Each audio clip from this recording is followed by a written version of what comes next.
Welcome, everybody, to another episode of Morning Coffee Review. Today, we're going to talk about how Revu becomes a project control platform, not just a PDF software. With all of the updates, how can this be morphed into more of a project control?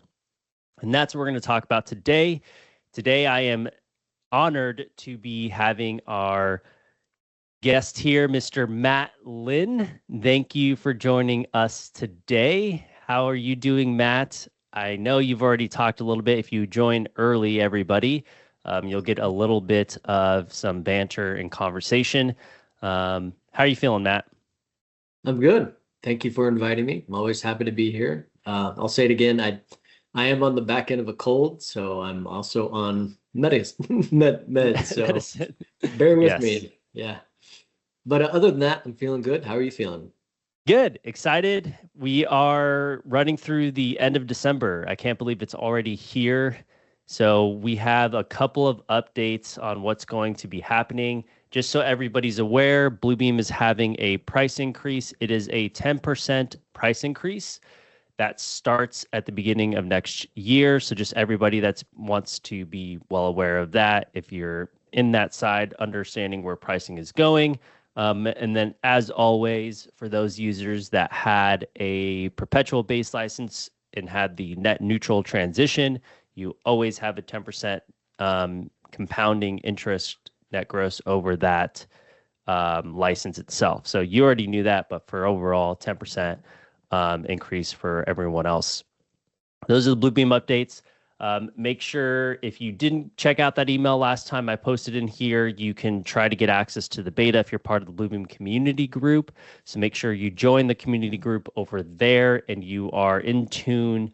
And that way you can try to be part of the early Max beta. So that way you can get access to some of those Max features that are going to be coming out. And then when they release the pricing for Max, and the release date of Max, of course, you will all know first.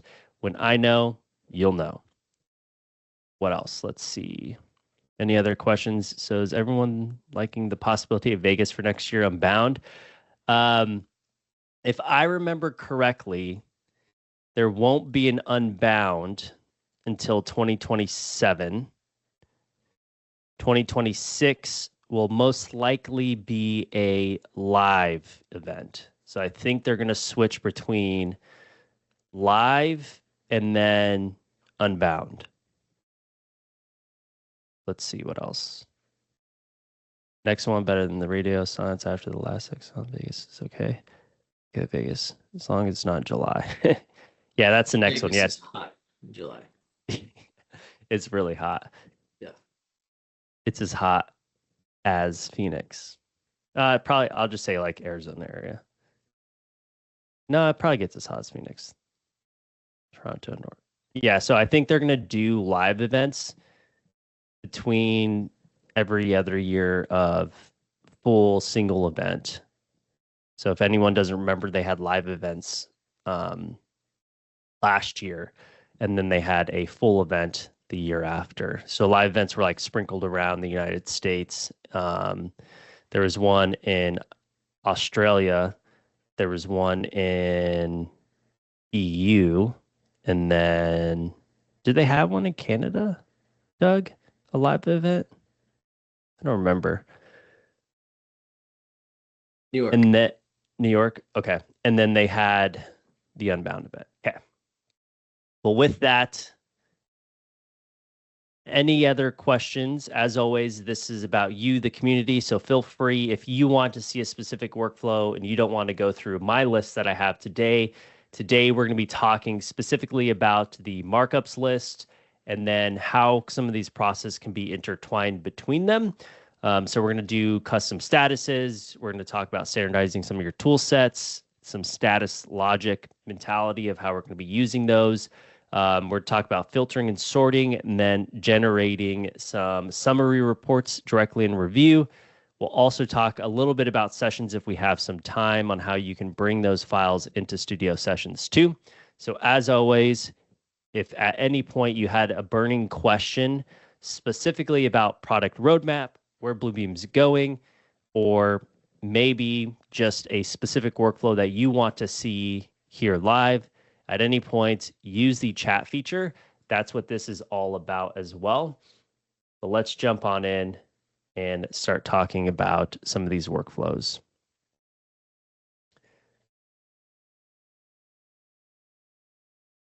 Bring my list up over here. Okay. So first and foremost, let me drink a little bit of coffee. Then we can get rolling. So typically most people use Revu as another PDF solution that they've used in the past. They don't typically use it to the full extent that it is used for. Bluebeam is more than just a PDF solution. So we're going to go through and talk about some of the abilities to create custom subjects, columns, statuses, and filters. So when you're looking at information, you can go through and do QA, QC, or maybe create some trackable markups. This will be huge, especially when the integration between Revu and Revit comes out. That's something that really piqued Matt's interest when I talked to him about the product roadmap and where it was going, the ability to bilaterally link information. So just being aware, this status mentality that we go through and talk about after we talk about subjects and columns in our markups list, we'll go through and do that. So if anyone didn't know, you have the ability, let's say somebody sent you a revision to a PDF set and you wanted to validate all of those changes, right? So we'll play this instance that I'm working at an architectural firm and Matt is the licensed architect. Matt would have sent me some red lines. I would have addressed them and I would have sent a new PDF back to Matt. He would have been able to go through and just overlay the PDFs, but we're going to do it from the other way, which is he's going to bring his old markups. So you can just go to the markups list. It's the 3 dots on the bottom left, typically with any version or profile of Revu. I have to get used to this. So if anyone didn't know, I'm typically back in the office. Right now we're transitioning to a new office and this mouse DPI is completely different than my office DPI. So like you could see it's pretty quick here. Now when I drop it down, this is more like my office DPI. It's a little bit, you all know, right? Like the difference between DPIs. Okay, maybe not. I'm looking at Matt to see if he understands it, but. Sorry, I was reading the chats. You said DPI as in like resolution? It's the scroll of the amount of mouse. So like your mouse gotcha. sensitivity. Yeah. So I'm switching between this is fast. This is the next one and it's slower. Okay. Gotcha. Anyways.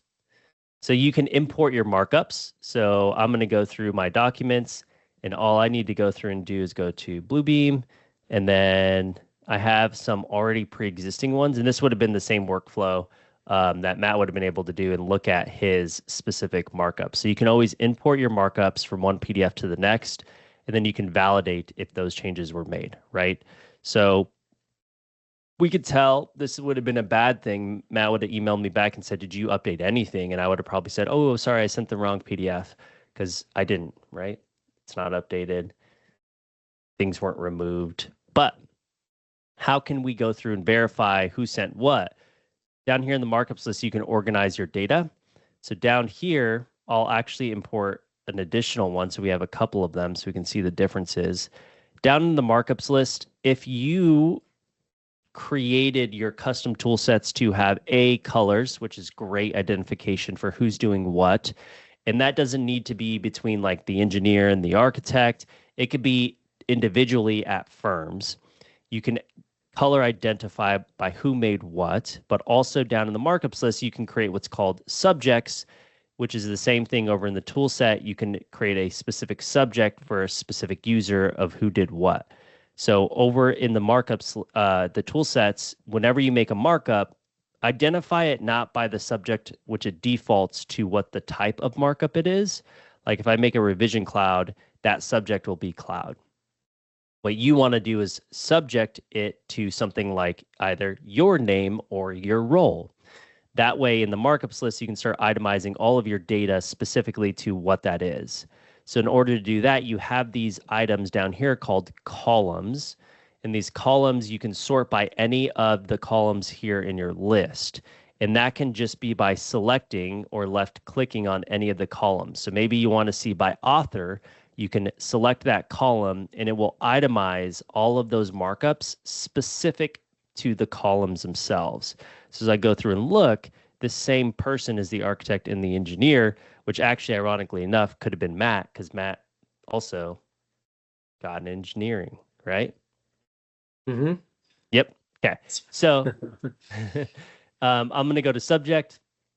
And then from here, what I'm going to go through and do is organize my information by the subject. And now I have engineer and I have architect. Now from there, you can go through and look at all the information from that below as well. Now, let's say you wanted to organize this a little bit differently. You didn't want to see some columns. You can always go to the markups list dropdown and go to columns and not show any of the columns that are natively shown that I'm showing. So maybe you don't want to know total cost because we're not doing cost estimating. And by the way, join December 16th. Doug is going to be showing his topic, and I don't have the topic title yet, but it's probably going to be somewhere about custom data, maybe for exporting measurement data. I don't know. I'll throw it in the chat here soon. And Liz, Michael, can we have custom columns? Yes, yeah, we can. Okay. Let me throw you off. Here's another fun, quick tip. Just if I could interrupt, if you Always. double click on any of the vertical lines up there, it'll maximize. Yeah, it'll scale to fit. Yeah, I didn't want to do it for this one. Yeah, that one kind of. I think it scales but to like fit. For subject, it would be, like on the subject one, that'd be kind of handy. All right, didn't mean to throw you off your game. No, you're good. And then Liz, I need to email you at some point, but there was a lot of requests for your JavaScript one, Liz. So if you want to join on the 30th before New Year's or after New Year's, you are being requested, and it would be an honor to have you on. Yes. Michael, Stamps, did you broadcast JavaScript, or last regular? week on your birthday? I did. No one knew it was my birthday, so it was kind of good. Yeah, let's pause, everyone. It's last week was Michael's birthday, so happy birthday. Thank you.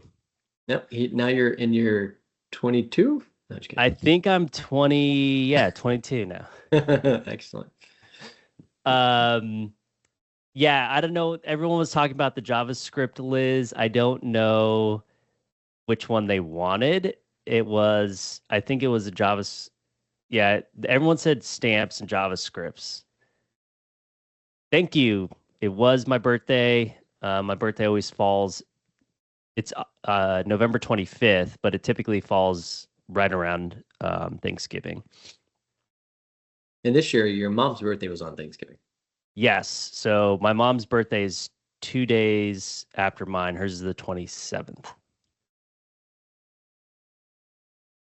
Cool. Yes. Yeah, I don't remember, Liz. If anyone in here that was here last week, they all requested the JavaScript one, and I tried refining it because I knew you had like 4 different classes you taught to figure out which one it was. So anyone that wanted a specific one, Liz is here in the chat, so feel free to message since there was 4. Yeah, I don't know how you did 4 classes. Matt, could you imagine doing like 4 AU classes? No. No. We did 2, and it was the same class, and that was stressful enough. Yeah. I'm curious, for those who do takeoffs a lot, like David and Doug, do you guys typically hang out in Bluebeam and do it all, or do you incorporate Excel, like for the actual calculations and takeoffs and such? I know the answer, but we'll wait for them to respond, and then you can read it. All right. Incorporate Excel. Okay. Yeah, basically what they do, their workflow is they do their measurements and get the data, right? So it's all about understanding the PDF and the data behind it, and then they transfer that data into Excel, but they use Power Query to get that data and wash it and then itemize it in Excel. That's and right. I'm assuming that's a workflow you're going to show on the 16th, Doug, right? Oh, conditional statements. I guess those are not available in Bluebeam. No. Okay. Yeah, so you were asking earlier about custom columns. So let's say you see these columns and they're not enough information to itemize or gather data. You can go to your manage columns here. There are some more built-in ones here, but then you have custom columns. Now, if I go to this formula one, right, and I go and hit edit, there is only one variable you can place. That's it. Okay. So you can add quite a bit, but not as much as Excel, obviously. Yeah, it's not fully capable like Excel. Now, this can be built upon, because if we're thinking about where we're going, theoretically with, and I don't know if Doug has tried this yet with Claude integration, because I know he's using it, pushing and pulling data back and forth between Excel could theoretically happen using Claude, right? So I don't know if Excel has MCPs, but if it did, you can push and pull data between a mediary, which would be Claude, your large language model, and pull data back and forth, which you can't natively do. You can go one way, right? Revu does have data that can be exported from your measurements directly into Excel using quantity link, but pushing data back would be great. It's supposedly possible. I haven't tried it yet. Okay, yes, Claude is now in Copilot, which is what Microsoft uses. There you go. So Microsoft has Copilot and also Claude. I'm assuming they partnered. I haven't done the research yet for Claude integration. For anyone that doesn't know and kind of wondering about MCPs, we've talked about this before. So I'm not going to go too in depth. And I gave an example of like the differences between what MCPs provide and showed a little diagram and all of that. But Copilot is now partnered with Claude. So yes. And Claude is owned by Anthropic. Was there anything in the chat that I missed, Matt, when you were reading earlier or no? I don't think so. I think that's pretty much it. My favorite new name is the Nano Banana. Nano Banana. What's that? I think that's Google's. I think it's Google's. It's like ChatGPT, but it's another AI model. But by Google. Yeah, it's part of it's. I think it's underneath Gemini. Someone could correct me if I'm wrong. Yeah, it's crazy good for image generation. Yeah, but Nano Banana. A lot of architects are starting to use it, similar to like how you'd use Varus, like just to produce like quick renderings and stuff. But it's I think it's underneath Gemini, which is part of Google. I think, but it's Google has an image creator like Varus, but Varus plugs directly into the design software. So how would architects use this Nano one? You could Nano Banana. You could like produce a rendering and then push the rendering into it like a JPEG. Oh, okay. And change windows to brick or whatever, like. Yeah, so just to generate a similar idea, you have to have a base idea for it to then generate something upon. Right. I mean, which is what Varus does too, but. Exactly. Okay. That's a good name. I mean, it's gonna a make good me name. laugh. Yeah, I kind of want to use it just for the name, Nano Banana. Yeah. Hey, were you using Nano Banana on this? Yeah. It was a good try. Cool. So custom columns, yes, you can add any custom columns. I have them here for cost, so I just used a numerical number. Very simple. You have a cost type, the currency, and then you have a total cost, which is a formula, which is taking the measurement by the cost, and then the information below as well. Perfect. So Doug, did you say what your topic's going to be? Yeah, so Power Query will, well, no, you didn't tell me what the topic is going to be. I'm assuming you're going to wait, but oh, you just sent it. Did you send it by email? Okay, let me see. Okay, we'll iron it out. But yeah, it'll basically be something that none of you want to miss for from a power user here that uses Bluebeam every day, almost every day. Okay. So as you go through and look at your data, you can also move these columns around. If you wanted to reorganize any of your columns, that's very simple. You can just left click, select, and hold and drag this. So you'll see a little arrow here. It's very small, but that's essentially where it's going to drop that column. So you can always reorganize the data wherever you need to in order to gather your information a little bit better. The other one in here is the status bar. So these custom statuses for any of your workflow, like we were just talking about earlier.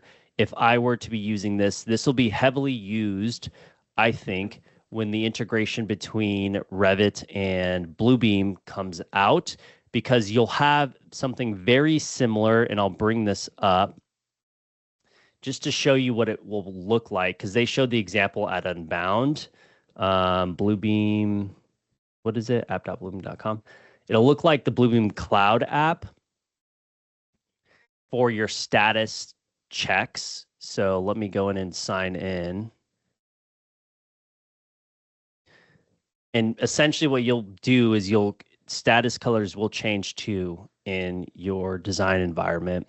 But basically what you'll be able to do is get something similar to what I'm going to show. Is you'll have this pop up. If anyone has used, Matt and I did one of our presentations on model coordination ACC, and what you were doing, they have it's the issues add-in, right, Matt? It's the issues add-in, yeah. Yeah. And at the time, it wasn't available. It was always one version late. Late. So we had to go down a version just to present it. But yeah. Yeah, they had like a second pane that allowed you to see the issues from ACC into it. So from here, yeah. So that platform will have, and it had a pane like this to check your issues, to click on them. It'll have something very similar to this in Revit. So basically, you'll be able to see your markups in 2D or 3D, but you'll be able to use your statuses here to check them. So that way you're knowing when you're completing them directly in there. So statuses will allow you to be more accelerated to verify you're updating things when this integration comes out. So you might as well get ahead of the game, understand how you can use statuses. But yes, basically from here, you'll have something very similar to what the cloud app, the web app, sorry, they changed the name. The web app for statuses. This pane here will be something similar to what you'll have directly in your design software. So I'll minus that out. But again, your statuses are here. You can select the 3-line button here. Kind of looks like a music, up and down DJ thing. But then you can hit the manage statuses, and from here are your available statuses. We've talked heavily about how to create these, but you can also go through and add a model, and then you add the states of the model. So once you've added the model, you can then add whatever states you need to. So like completed, incomplete, or need more information.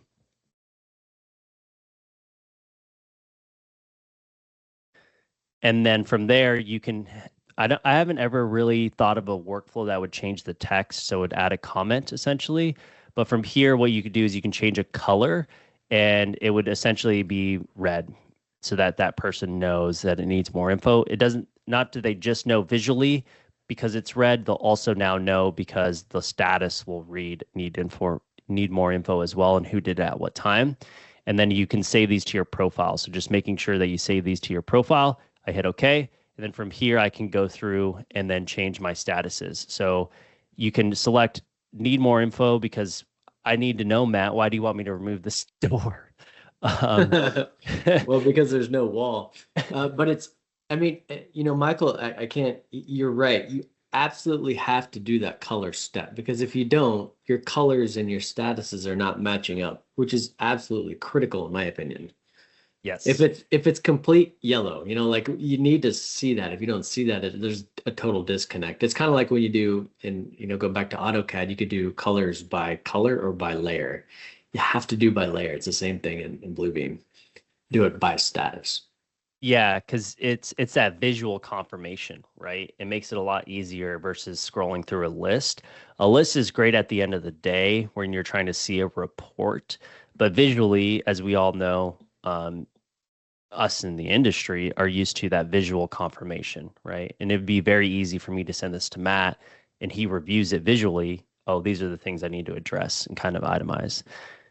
And then your set statuses are just easily a right click away. And then these can get hotkeys assigned to them. So it's only up to 9. As you can tell, I have a bunch more. So I'll go to this and just select it and show you what that looks like. It doesn't change the fill, but it changes the actual color of itself of the markup. So you need more info here, and that will be addressed as a status. So it says need more info set by Michael. You can look at the date and time if you really wanted to, but really the bread and butter here is that it's setting a status state, who set it, and now you have that information and it changes the color as well. Perfect. We have a question. What is the plural form of status? Statuses. How would you say it, Matt? I would agree. You know, there's a question. Is it stati? Yeah, I don't know. Stati, I wouldn't say a stati. In the English language, it would be statuses, right? If I'm correct. So. I don't know. Yeah. I would probably say statuses as well. Yeah. Good question, though, David. Status, stati, statuses. I say statuses. Yeah. Okay. That will be the workflow moving forward. So being aware that you can do project control all directly within Revu. Now, the other one would be filter list. So if you have a bunch of markups, you'll want to probably leverage the filter list so you're not scrolling through everything. And that's very simple. You can go through and actually filter by whatever column you need to. Like maybe Matt wants to see any markups that weren't created with stati, and you can go through here and say blank. So the filter list in Revu 21, I think it was in 2020 is when they did the update. It used to just be by one specific column, but now you can actually select multiple columns. So I can say, I want to sort and see only the ones that are blank, and then maybe you only want to see the blank ones from the architect. So now when you look at your PDF, what it does is it creates a gray layer essentially. Doesn't even matter about the statuses as well, unless the statuses would change and it fell into this filter. It grays all the other ones out. So again, visually, you're not impacted by the other markups. And now you can go through and review the specific markups that haven't been addressed that fall into the filter list. So I have a question. So for those who are using both Bluebeam and Excel in tandem, if you use the filter list here, is all the metadata pushing into Excel or just the filtered data? It wouldn't from like an automatic link, no. But from a I'm going to export out to Excel, yes. So however you filter right here, it natively does that when you go to a CSV export. So this is taking the filter to, oh, okay, here you can choose. Gotcha. Yeah, so it automatically applies whatever you filtered to your export. Yes. Gotcha. Okay. So instead of having to go through here and look at it, you can pre-filter it directly through your markups list. And then you have an output. Now, people are going to say, I can't do this. I understand. It's the type of license you have. You can't filter if you're in a basic tier. Just be aware of that. Basic tier of Revu is meant for an admin. And then from here, you can export this out. Now, your output can be different, like Matt was asking. It could be markups. You can do totals. So depending on how you want to interpret your data, it's completely up to you. And then you have columns with headers, and then you include measurement units, format number, replies, if there was any replies. And then this is newer. This is the full status history or just status author, and time, you can now pick those. Now you can create a configuration so you don't have to redo this every time and then just reload it.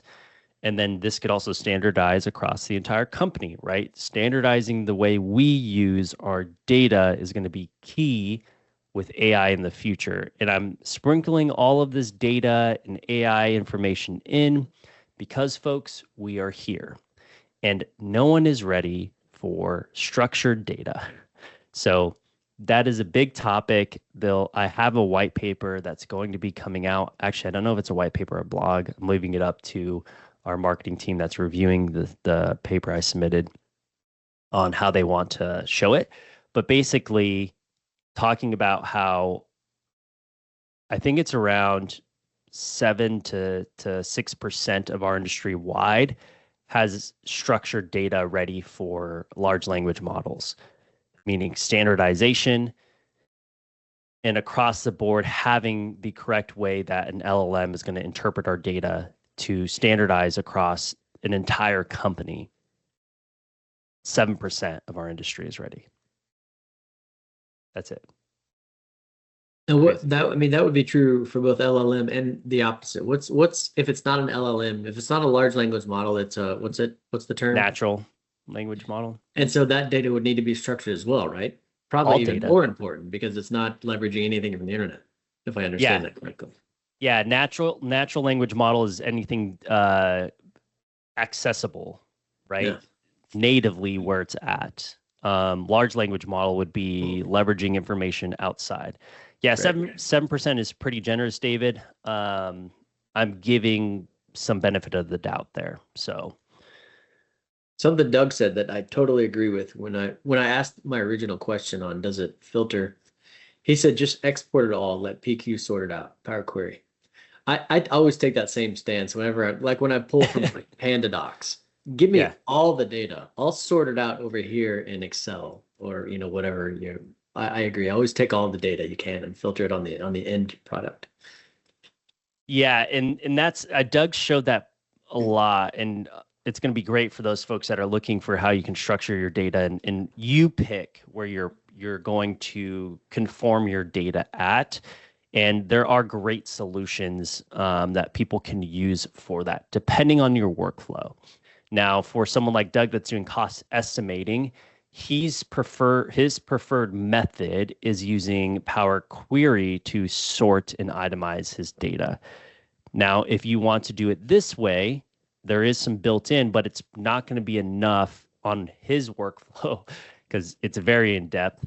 And it gives him exactly what he needs to import into something different, which is his cost estimating solution. So remember, a couple different areas. Structured data is going to be key for your future success and your company's future success in using AI, right? So everyone's been asking and wanting AI, but no one's ready for it, is kind of what I'm getting at. And how can we help you prepare for that? So, okay. So save, load, configure. And if you have any questions, by the way, feel free to reach out to us here at ATG about how we can help you structure your data and get things ready so that you're all going to be able to optimize when this releases, especially for Max. So it's here, guys. Claude is here. It is in beta. And by the beginning of next year, everyone's going to be using it. So are you ready to actually use what's going to be released? Generously, only 7% of us are. Okay, so you can save this configure, load this configure, and then you can export this out. And you can just do your output. You can select however many pages you need. If it's a multiple page document, again, you can come back and use any additional things that you don't want to see, any filters you don't want to see, and then output, and then you can hit OK. So this is going to go out to Excel. And now out in Excel, we have our data here and all of our information that lives with it. Again, we did the totals here that show that, color management, as well as the data that lives from our information. Now, this is just very bland from explaining the information that's here. It doesn't really go full in depth because we're not using measurements, but if you needed the data from an Excel manner, you can. I prefer to use when I'm doing things like this, meaning Markup Review, a PDF summary because you get images. And when you do a PDF summary, I typically use the append with hyperlink, so it staples it to the back of the PDF. I always get asked the question, if I'm sending this to someone else that doesn't have review, is that going to work? It is when you use this append and hyperlink feature because it embeds the hyperlinks to the actual PDF itself. So if you're sending it to someone of the review process and they don't have Bluebeam, they should. It's a free viewer if you download it. But if they don't, this still works. So what I'll go through and do is just say the full, and we'll hit OK, and we'll show you what that looks like. Now, from this perspective, this attaches to the back of the PDF. Again, we're on page 2. Page 1 is the actual markup data or the marked up PDF. And then from here, they can review it. So they can go and look at all the information. And again, it's only the 9 because that's how I filtered. You don't have to show all of the columns. You can filter out these and not show them. And then the reason why I like this preferred method is I can see a visual markup and where it is, but also you get this little index finger here that shows you that it's going to jump you to somewhere. So I can click this markup and it jumps me directly to a place on the PDF itself. So if I sent this to Matt, I'm going to probably not get as an upset Matt that I didn't make. I would have made everything. All the markups would have been completed. But let's just hypothetically say I missed a couple. Matt would be more elated because it's a lot easier for him to review, right? So he'd be like, oh, okay, Michael missed this. Michael, hey, you need to update it versus what are you doing, Michael? Right, Matt? That's right. That is a phenomenal looking punch list, by the way. Like if architects had this when I was architecting, that's a phenomenal looking punch list. Just a side note. Yeah, this is we've showed folks this when we were doing we're having a new build out for one of our offices, and we showed them this workflow. I did a punch list workflow for items in our pre-existing office where I went around and took photos and then created icons. They can click and see those visually to understand space planning for our existing furniture. And we created a punch list just like this. That way they can see it. Nice. Yeah. And they were like, this is amazing versus like an Excel list of everything. And how do you get a sense of space when you see it, when it says chair, but you don't know what kind of chair it is? Our punch lists were, the sheets that we brought up to the site and then Redmart lined and then gave it to them. There you go. Fix these. Yeah. And the other workflow too is handwritten notes transferred to like Excel. So that's even more time for those workflows as well. Does your contractor use Review? Did ours? So the step that I followed, it was for the architect and design team. So they weren't using it. But then they did.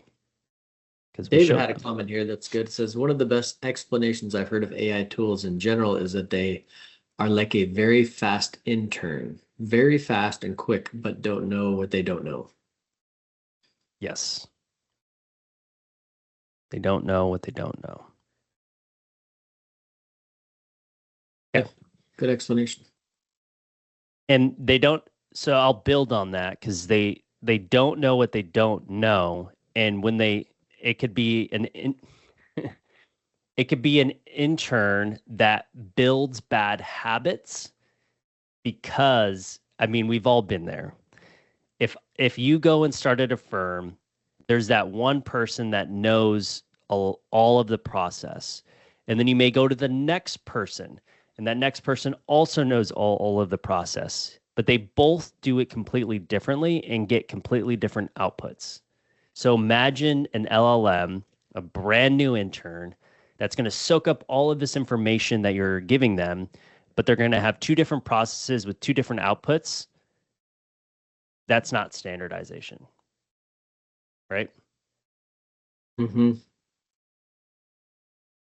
And then that LLM is going to have bad habits. Mike, because I know companies out there today, there are some big companies that are introducing their AI initiative, and they're not using LLM because they feel more protected.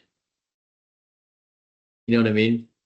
So Is there a risk to doing LLM versus like having your arms around your own data? You know what I mean? there's always going to be so from let's take it from an IT picture. There's always going to be risk. There always has been risk. People, ransomware, trying to get your data and hold it hostage.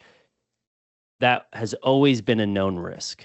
Now, when we're looking at from like a large language model and giving it information, if you go and read their agreements, that's now everyone's open information to interpret from that large language model. Now, when you look at what we are entering into an age of AI in large language models, the question is going to be one of two things. And we just saw a very large firm buy their own AI platform. So this is going to be the age of, which I don't know where it's going to turn yet. So tinfoil hat, I will say net gross, everybody's just going to use majority large language models, and we're going to adopt this philosophy that the data is there and it will just be there, right? What may happen is these larger firms, and what we just saw, it was like a $312 million acquisition of an AI platform. People will buy their own so that it's all internal, right? The fear is, and has always been,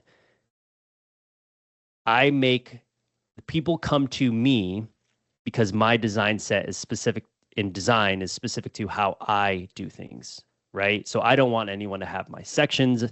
I don't want to have anyone to have any of my families. It's all proprietary. It's mine, right? It's always been that way. Yeah, that, and you're reducing the risk of outside viruses coming in too. So it's twofold. Yep, correct. We will then reach an age where larger firms have acquired their own AI platform.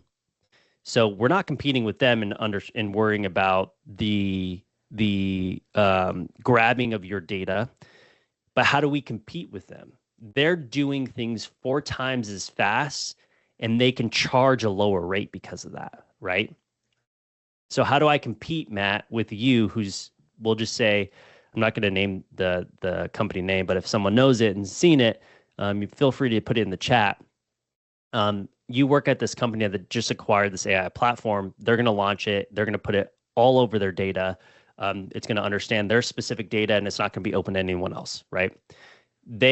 Matt now can go out and bid a project at 4 times a reduced cost and work on more projects. How am I going to outcompete against you, Matt, on a bid? Do you think the client's going to go when it has a 4 times reduction in cost with you versus me? That's 4 times the amount of what you're going to charge. No, it'd be tough. Yeah, it's tough to beat. We're talking about a huge difference in the amount of time to complete work. And this isn't tinfoil hat conspiracy things. This is happening in real time. They are going to be able to charge a more effective rate on a project to complete the project by automating a lot of their processes. How do you compete? So people will inevitably adopt these LLMs that are connecting in, or maybe the software companies may create their own, so it's all specific to their data, right? Your company's data to protect you.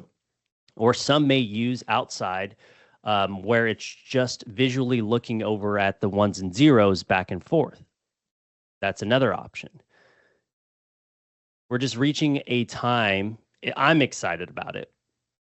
I'm excited too. David has a good comment here. It says, unfortunately, it's going to accelerate the race to the bottom of revenue. So what we don't want this to be like, hey, we're doing this 4 times faster because of AI. Therefore, my fee gets cut into 25%. You know what I mean? We don't want to devalue our services based on doing it faster and better.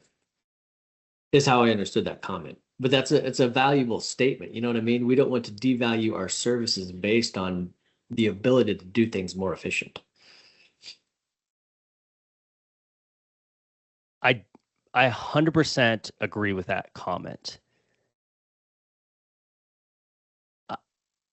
So I guess as a whole, the industry needs to like, let's work together, guys. Let's not all lower our fees because we're in, like architects can be each other's worst enemy. Because if all you architects start lowering their fees, well, okay, you know what I mean? Like if we all just agree, hey, we are worth this value, then everyone can stay where it needs to be. Because it's kind of, I think that's kind of how I understood David's comment. Exactly, Matt. Yeah. Yeah. Okay. Yeah. The issue, so the reason why I'm pausing and trying to formulate a response to that is because that's hard to beat. We're in capitalism. That's the nature of it. Yeah. How do you create a transition from thought process of understanding that you're creating and being more effective and more efficient and more precise too, right? That's another thing that we kind of left out, the precision that you're going to gain from it if you have structured data and it understands that information. How can we make sure the industry doesn't do what it's typically always done, right? It's always tried to outbid and create a better project, typically. Would you agree with that statement? Yeah, and how you just articulated it, you're saying more structured data, higher quality control, and all the things. To me, if I were to hear that from an end user's perspective, I would think, oh, that's a higher fee. You know what I mean? So we have to sell the quality and sell the value as opposed to, hey, I'm doing it in a quarter of the time. Yeah. It's all about the quality and the value. But and if everyone does it, you know what I mean? It's like we have to get everyone on board as soon as like these guys do it and then these guys do it and then just to stay competitive, you got to do it. So it's like, yeah, if everyone could just get on board with like, let's hold our value where it needs to be. Yeah, it's going to be, it's interesting because it's going to change rapidly. We're not in this. I remember when I first entered in the industry, it takes around 10 years to adopt. Dan just opened up a big old can of worms here. We'll open that, but I'll finish the statement. Basically, when I entered the industry, it takes 10 years to adopt a solution. We are adopting solutions in around 2 to 3 years, typically full adoption, full understanding, full execution. We're about to be entering an age where we adopt solutions in 6 months. And it's going to decrease how quickly we adopt solutions. Why do you think moving forward? Why do you think the time is so much shorter? Why do you think it's speeding up? We as a society are able to ingest and understand information more rapidly, and we're having an arms race right now for automation. So people are more open when typically in the past people have been more reluctant. But it's happening across the board, meaning not just in our industry. It's already happening, things that we use externally. So we are becoming more willing, and our barriers have already been decreased from externally. We're now more willing to adopt internally at a more rapid pace. There's probably also a level of fear of not being able to compete if we don't. Yep. There's firms out there that are going to be in a world of hurt because they are still in print out PDFs, 2D drawings, and there's going to be such a rapid increase. And if you're not even in this part of the world yet, you need to be there. That'll just be my statement. So what was this can of worms? Okay. Dan's comment, it doesn't help that the U.S. Department of Education now is considering removing architect as a professional degree. Oh, Matt and I were talking about this yesterday. Yeah, we don't, yeah, I mean, I don't know if if we want to go there.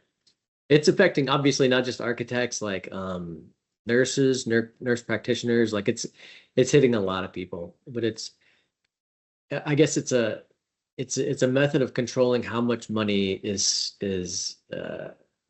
reimbursed for education. That's the concept. But as a professional, it feels like a slap in the face. Yeah, I can only imagine. I'm not a licensed architect. I'm not a licensed engineer. Matt is a licensed architect. So from that example of those folks that have been in the industry and have acquired their license, I could only imagine the pain that felt when seeing that. And to reiterate from that point of a financial standpoint, right? It's limiting the amount of federal student loans you can gather from them. They basically it created a bar, meaning you can only get this set amount. I haven't done my research on it, but this set amount to that because it's not labeled as a professional degree, which to me, the amount of time you have all spent in industry or folks that are in it right now, could you imagine as well? Yeah, pretty painful. What else? Let's see.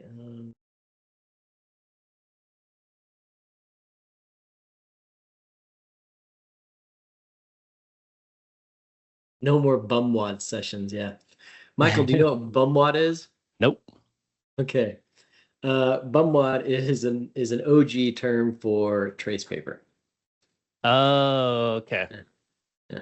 So, like you roll it out, I mean, and then you trace and then it. you crumple it up, that's the Bumwad, and you toss it out. Yeah. Okay. So it's the actual crumple of paper is the term for it. An architect is what, 6 years of post-secondary. What is I'm not familiar with the post-secondary. I don't know what that means. I'm assuming that's 6 years after your 4-year degree. Oh, okay. So when I don't know what it is today. When I was in it, to get a architectural degree, it took 5 years, and then and then you have what's called IDP's intern development program, right? Intern development I don't know. It's IDP. But if you did it, you have to fill so many credits in these different categories. And if you did it as lean as possible, you could do it in as few as 3 years. But that's the fastest. No one could actually do it that because you had to do like this many construction documents, this many in DD, this many in CA, this many in, feasibility studies and pre-design and so forth. And, when you come out of school, basically all your time is in CD. So you crush that category first and then like go way over. So most people end up completing IDP in 4 to 5 years, something like that. But yeah, it's 3 is the minimum, but you're probably right, Doug. It is probably closer to 6 on average. So you're saying takes you 10 years to become a licensed architect. Something like that, yeah. And then you got to sit for the test. And when I took them, there were 9 tests. I think it's down to like 6 or 7 now, something like that. So think about that. You have to, yeah, I mean, to me, I'm not in your shoes, so I'm not going to speak for you, but for you, Matt, that change of it, does it impact you a lot, you feel like? Which change? The possibility of it not being a professional degree? Yeah. Again, I think it's more just like a slap in the face pride thing. Yeah. It wouldn't affect my day-to-day, I don't think. I don't think it would, but yeah. As long as I think there's a misnomer that like it's focusing in on the education degree itself. I think the profession is still professional. It's just the educational degree, which I mean, I guess there is some truth to that, in that in education, when you get an architectural degree, that doesn't necessarily make you professional. It's I get it. Yeah. It's the IDP plus the test and all the stuff. That's when you actually become a professional. So, I mean, I guess you could look at it. Okay, 6 exams now. Okay, so yeah, but still, it still hurts. Yeah. Yeah. Okay, so we talked about the exporting responsibility. Again, just assuming that you're using statuses. So being aware that you can use this for QA, QC, you could do it for RFI routing, submittal tracking, punch lists. Matt already talked about that earlier. Change in coordination, you can also use it for like approval cycles. You can talk about design iterations as well. So again, using these principles, understanding the customization within the statuses, and columns of data, you can use this essentially as a project control platform. And this is completely customizable. You can create as many custom columns as you want on your own. There is the ability to do like a responsibility as well, which has like a drop down for your custom columns. So instead of having to worry about like who it's assigning to, you can already create pre-curated ones. So down here, you can do a choice, and the choice can have a bunch of different options. So again, you can really create these as customizable as you need it to be, so that it can be essentially your project control platform, and that just launches it more than what typically folks use it as, which is, again, a rudimentary markup coordination. So again, more than what you've typically use it for the power that it has. And for those folks that may be watching this or looking at it as it's way too robust and there's too much here, you can do either or, right? You can do baby steps into understanding and evolving into this solution. I highly recommend it, especially when we're going into this new AI world and understanding our data. If you're not using your markups the correct way, embedding metadata to those, you are not going to be able to use a lot of automation when we launch into this AI era. Because it's here, folks, again, in the beginning of Q1 or the end of Q1, maybe the beginning of Q2, people are going to be able to purchase this and get access to large language model through MCP connections. It's going to be here very soon. As we just said, it's already December. Can't believe it. We are going to be soon here on MCR showing a bunch of automated workflows. So again, as always, make sure you are structuring your data. Well, with that, we went off on a tangent. We talked about large language models, Matt and I's theories on how these are going to be used if people are worried about it. Some large acquisitions of AI platforms have already been made. So we are launching into this new era. With that, any ending comments, Matt? No, good conversation. Thanks for inviting me today. Again, I like the winter wardrobe you've broken out. You know, you only get to wear that in Phoenix for like what, 2 weeks? Yeah, we have like a max of 2 weeks of using this. I can wear this shirt, otherwise it's too hot. Well, thank you for joining me, Matt. I hope you feel better. Matt was sick today and he still joined. He is still rocking it. So I appreciate you, Matt. Thank you, everyone else, for joining us today and joining in the chat and the conversation. I look forward to seeing you all next week. Remember, December 16th, we are going to have Doug live show his Unbound presentation. So thank every single one of you for joining us. As always, this wouldn't be happening if it weren't for all of you. So I appreciate every single one of you. And thank you, Matt. Feel better.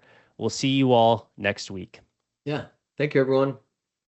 Hey there. Thanks for tuning in. If you like this video, make sure to subscribe and check out some of the other content on our channel.